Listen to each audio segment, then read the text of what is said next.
Hello everybody, this is a quick video showing how I do glides on MIDI tracks with the Octatrack, and these glides are legato glides. So what that means is whatever piece of hardware outside of the MIDI and sequencer of Octatrack, that's going to actually handle the slide in Portamento. And the way it applies that is when two notes are touching or overlapping. And so there's also no slide parameter in the trig edit page. I've looked, and it's in the audio but not in the MIDI, so you can't use that. And additionally, here's the sequence here. If I increase the length way beyond, they're definitely touching, but for whatever reason the MIDI command at Octatrack, there's probably another note on message being triggered, and the hardware doesn't detect that as a legato event, so that doesn't work either. So unfortunately I need to do a little bit of a workaround. Luckily it's a very simple thing to do, and it works rather well, and it's very quick to edit. So the way we're going to do this is first go to the playback page and crank the length all the way to the infinite setting here, and there we go. So now all these notes are infinite length until it hits the next one. It doesn't stop.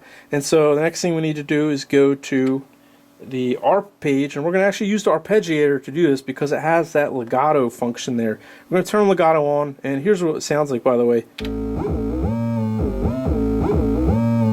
And so if you noted, it's actually applying Portamento to everything. Every note is a legato note, and that's not good either because we want to be able to control which notes get legato, which ones don't. Now I'll point out right here, there's another way to do this. You can actually toggle on and off with P-locks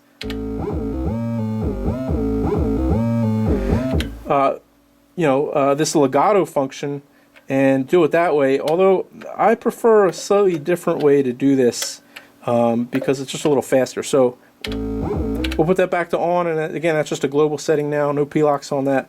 And the next thing we need to do is turn on the arpeggiator. Right now it's off and it's not generating arpeggiated notes, and so the way you turn that on is just to turn this dial up to something other than off. It doesn't really matter what it is, just can't be off. And now you see the notes have got shrunk down in length, which are now going to be controlled by note length in the ARP page, and it's also arpeggiating something, so that's a problem too. So the way you get around that is to basically say, yes, arpeggiator run, but we're going to take the next notes that happen in an arpeggiated sequence and put them so far into the future that we actually never hear them again. And the way you do that is you turn the speed parameter all the way up. And so now we have original sequence as determined just by the note trigs, and that's good. So we can increase the length of these notes here with the end length button or control. And so if you noted right there, now we have slides between these two, and the reason is, if you could see that, end length exceeded 1/16th note, and that's, since these two are 1/16th apart, this note is basically going all the way up to the beginning of the second note, and that triggers an actual legato event for your hardware, and that'll add the slide. So great, we're almost done. A couple things I like to do here and check is I like to play with the speed parameter just for some ratcheting effects using LFOs and random LFOs or something like this. So to do that though, I don't want to trigger some arpeggiated scale or whatever.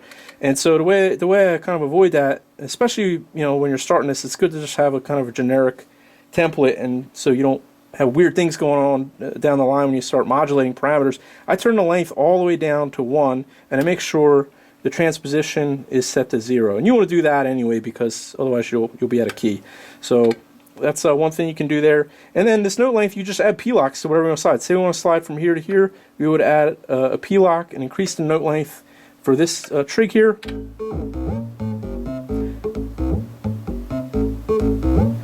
And so now we have a slide there.